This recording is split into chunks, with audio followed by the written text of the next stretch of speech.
আজি গোৱালপাৰাত উপস্থিত হৈ মোৰ বহু পুৰণি কথালৈ মনত পৰিছে, কাৰণ মই গোৱালপাৰাত প্ৰি প্ৰাইমেৰী পঢ়িছিলোঁ।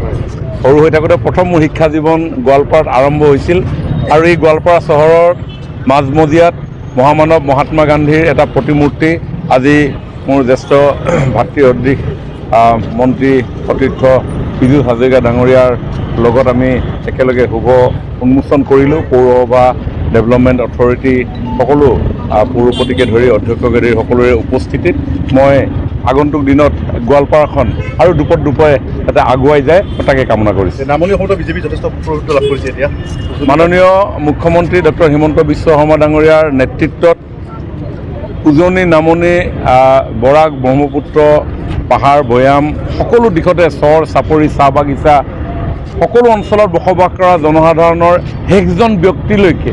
শেষজন ব্যক্তিক স্পৰ্শ কৰিব পৰাকৈ আমাৰ চৰকাৰে লোৱা আঁচনিসমূহে সকলোকে উপকৃত কৰিছে।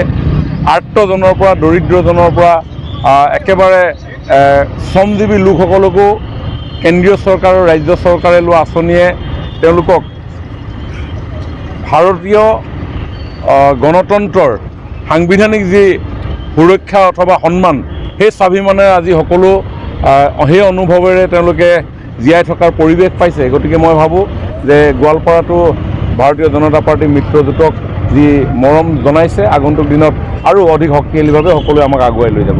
Thank U.